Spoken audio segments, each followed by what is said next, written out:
तो यहाँ आम आदमी का विधायक है, ना मिनिस्टर है, ना उप मुख्यमंत्री है, ना मुख्यमंत्री है। ऐसे में आपके पास में कम संसाधनों में कैसे न्याय लोगे? हमारी लड़ाई सामाजिक न्याय की लड़ाई है।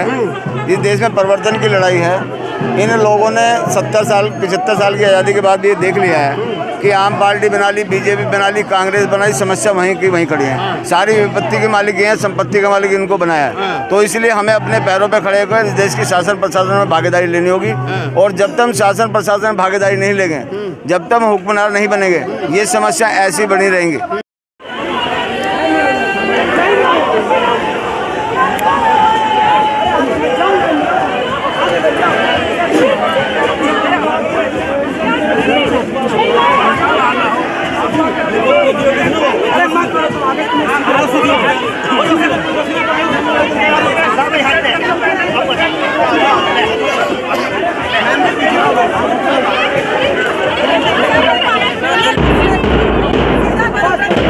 तो साथियों, ये तस्वीरें मैं दिखा देना चाहता हूँ।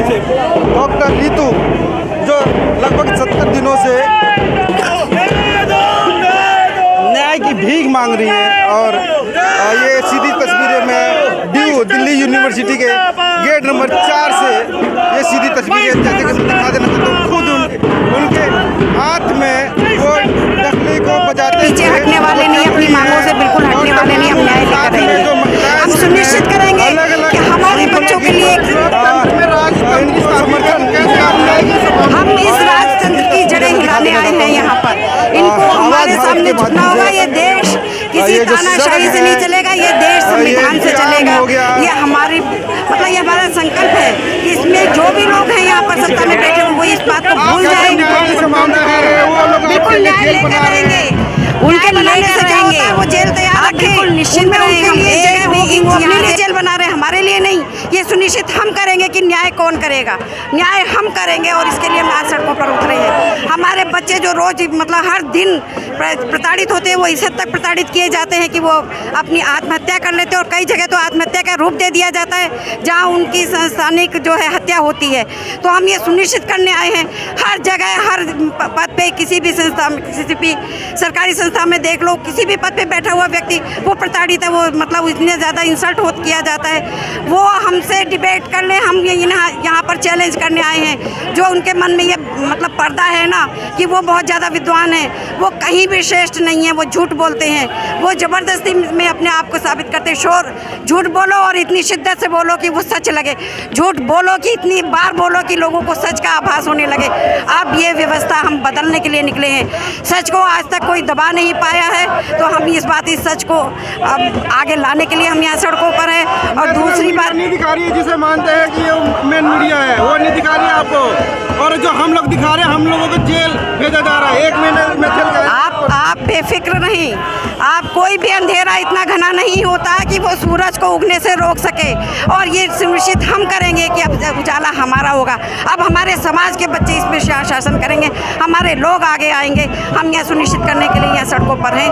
अब जो ये झूठ और फरेब की इनकी दुनिया है, जो तिलिस्म है इनका झूठा फरेब का, उसको हम यहाँ तोड़ने के लिए इकट्ठा हुए हैं। बस थैंक यू। जय भीम। ये ड्यू का चौराहा है, और ये अंतर जो ड्यू का चौराहा है, यहाँ पे डॉक्टर रीतू यहाँ पे बैठ गई। और मैं सीधी तस्वीरें में आवाज़ भारत के माध्यम से मैं दिखा देना चाहता हूँ कि तमाम सैकड़ों जो हज़ारों की तादाद में महिलाएं हैं, और लगभग सैकड़ों की तादाद में यहाँ पे जो संगठनों ने, सामाजिक संगठनों ने यहाँ पे समर्थन दिया है डॉक्टर रीतू को। आज मैं ये तस्वीरें मैं दिखा देना चाहता हूँ। ये यहाँ पे रेड लाइट पे, ये रेड लाइट है, मैं दिखा देना चाहता हूँ। ये रेड लाइट जाम हो चुका है, और यहाँ पे डॉक्टर रीतू बैठ गई हैं।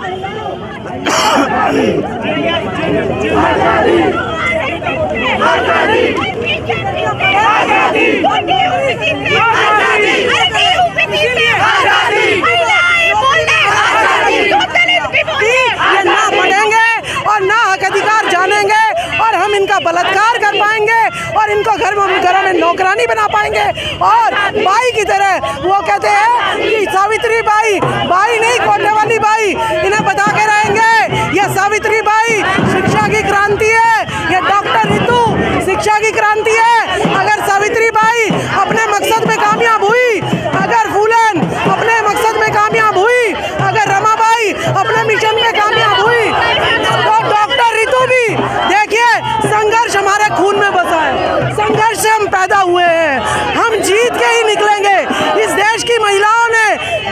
जब नांगली ने आगे बढ़कर अपनी जान दी है तो जीत हुई है। हम महिलाओं को स्तन ढकने का अधिकार मिला है। ऐसे ही डॉक्टर रितु पीछे नहीं हटने वाली।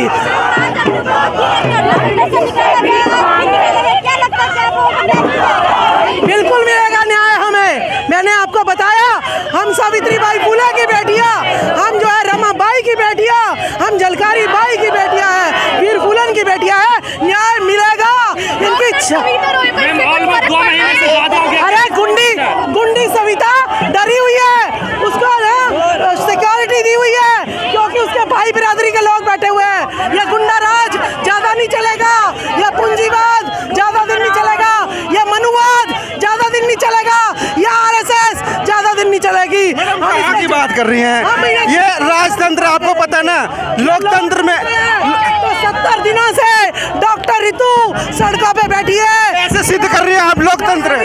ये लोकतंत्र आप कैसे सिद्ध कर रही है? जो सविता राय चार्जशीट लगी हुई है उसके बाद भी गिरफ्तार नहीं हो रही, तो कहाँ का लोकतंत्र? नहीं मानते हम लोग। आप उल्टे जेल में चले जाओगे।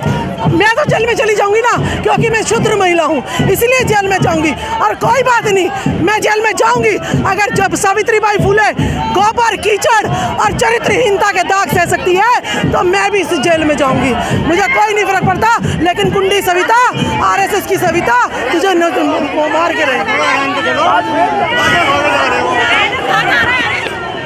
ये बैनर तो आगे होना चाहिए ना।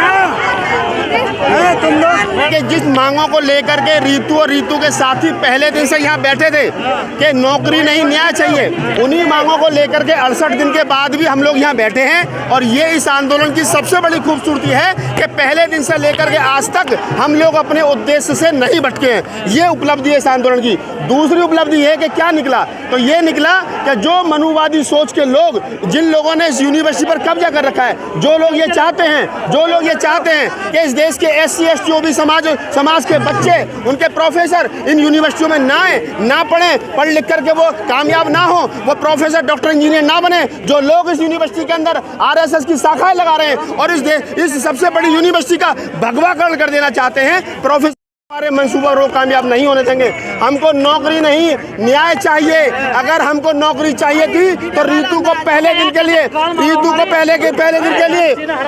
पहले दिन ऑफर कर दी थी नौकरी, लेकिन रीतू ने नौकरी को लात मार करके इस देश में इंस्टीट्यूटों में जो हमारे SC ST OBC समाज के बच्चों का शोषण हो रहा है, उनको सुसाइड करने के लिए मजबूर कर दिया जाता है। चाहे रोहित वेमुला हो, चाहे पायल तड़वी हो, और उसी रास्ते पर रतन लाल हो, लक्ष्मण यादव हो, राहुल नागपाल हो, तमाम जो सोशल एक्टिविस्ट और पत्रकार। और नौकरी नहीं न्याय क्या है, गुमराह कर रहे हो क्या समाज को? नौकरी नहीं, न्याय चाहिए।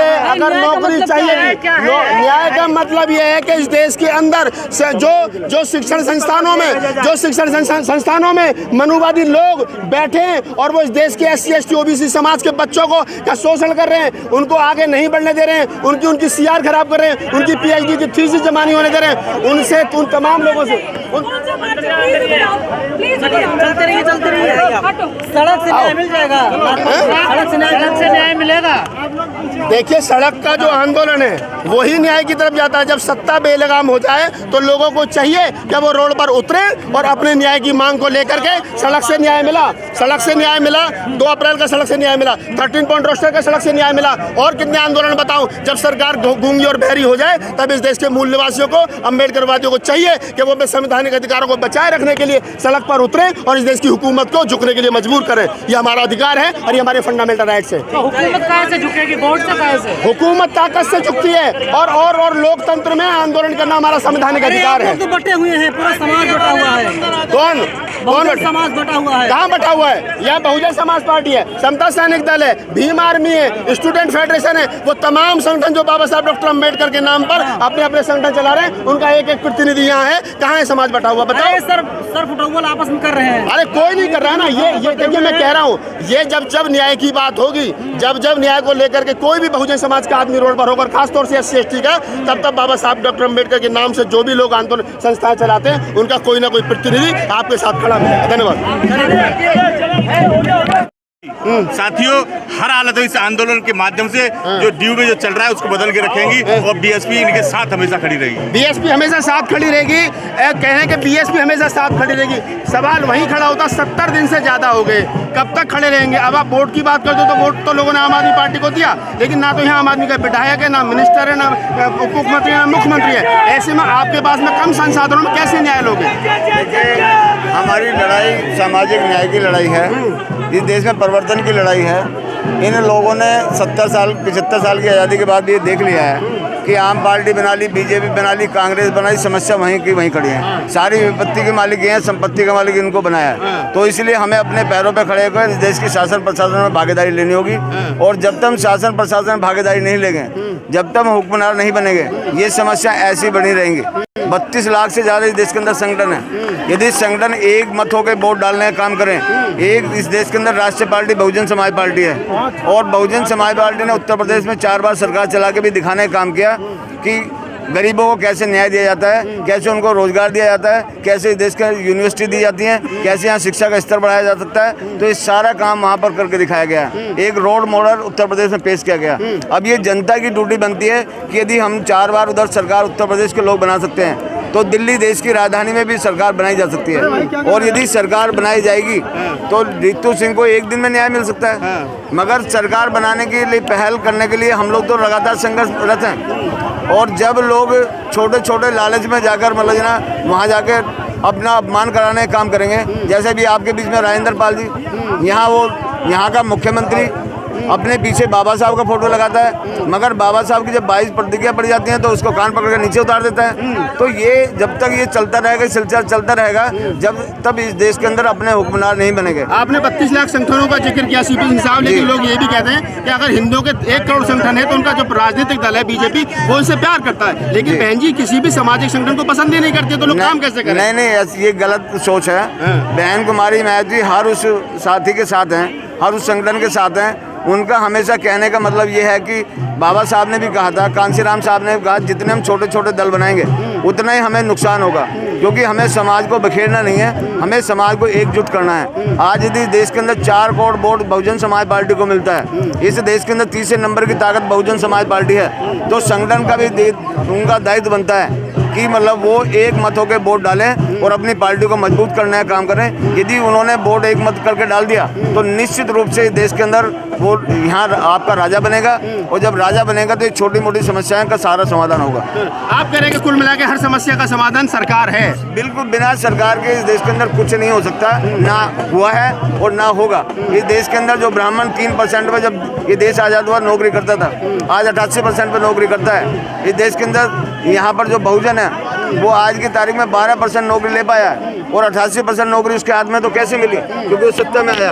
उसके बाद ज़मीन यहाँ पर 97% है, 3% यहाँ के गरीबों के 85% लोगों के पास है। यहाँ पर व्यापार में वो 6% है यहाँ का बहुजन, और वो लोग 94% में है। धर्म में हम 0 है, वो 100% है, और हमें वो धर्म की पिच पे खिलाना चाहते हैं जहाँ हम 0% है। तो हम लोग धर्म की पिच पे नहीं खेलकर हमें बहुजन समाज पार्टी तो सिंह साहब, जा तो आप ही के लोग रहे ना धर्म में, चाहे तो वो मंदिर हो चाहे वो कथा हो, जा तो आप ही के लोग रहे। जिन 88% की बात कर रहे हो, उस 15% को मजबूत तो आप ही लोग कर रहे हो। नहीं, देखिए मजबूत वो कर रहे हैं, यही तो लड़ाई है, और यही लड़ाई बहुजन समाज पार्टी लंबे समय से लड़ रही है कि उन्होंने बाबा साहब के मिशन को जाकर कैडराइज करके लोगों को तैयार करने का काम किया है। मगर जब तक हम छोटे लालच में फंसे रहेंगे तब तक हमारी समस्याओं का अंत नहीं होगा।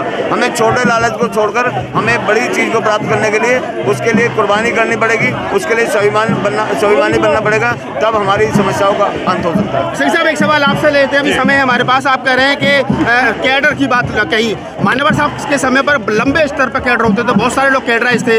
बसपा के वोट बैंक गिनने पर या तो उनकी सरकार ना रहने पर या बहुत सारी बातें हो सकती है। आपको लगता है कि जो कैडर मान्यवर साहब काशीराम के समय पर होते थे उनकी जरूरत है? बिल्कुल जरूरत है, और दिल्ली प्रदेश के अंदर कैडर ही चल रहा है। आदरणीय बहन जी के निर्देशानुसार कैडर के माध्यम से ही प्रत्येक विधानसभा जा करके डेली कैडर हो रहे हैं, और कैडर के माध्यम से ही हम लोग जीत पाएंगे। और माननीय कांशीराम साहब की जो विचारधारा थी, महानपुर से जो विचारधारा थी, उसको लेकर के जन जन तक हम लोग पहुँचाने का काम कर रहे हैं, और कैडर के माध्यम से ही हम लोग इनसे पेश हमारे कैडर के माध्यम से पड़ेगी इनकी विचारधारा को, क्योंकि अम्बेडकर की विचारधारा को कोई फेल नहीं कर सकता। अम्बेडकर की विचारधारा वो हमेशा जीती है। जब चाहे मान लो बाबा साहब अम्बेडकर तो अकेले थे, उन्होंने इतने सारे मनुवादियों को झुका के रख दिया। अकेले बाबा साहब अम्बेडकर। ये है कि आपके साथ मीडिया नहीं, मेनस्ट्रीम मीडिया नहीं, प्रिंट मीडिया नहीं, ऐसे में कैसे जीता जाएगा? पब्लिक है हमारे साथ, पब्लिक से जीता जाता है। पब्लिक वोट डालेगी, हाथी पे बटन दबाएगी, सब जीत जाएंगे। पब्लिक साथ होनी चाहिए। पब्लिक समझती है कि न्याय कौन दे सकता है, और जिस दिन पब्लिक समझ गई इस बात को कि न्याय कौन दे सकता है, उस दिन काम बन जाएगी। मीडिया से क्या लेना देना? आप लोग हैं सोशल जय भीम कि हम अम्बेडकर वादी हैं बेटा। जिस दिन औकात पे आ गए ना तो तुम्हारी सारी गर्मी झाड़ देंगे। और बाबा साहब को गाली मत देना दोबारा, वरना हम भी कानून भूल गए ना तो जितनी तुम्हारी लंबाई है उससे दुगना जमीन में गाड़ देंगे। समझे? कानून के दायरे में रहने दो, बाहर आ गए तो तकलीफ हो जाएगी। तेरा बाप आया।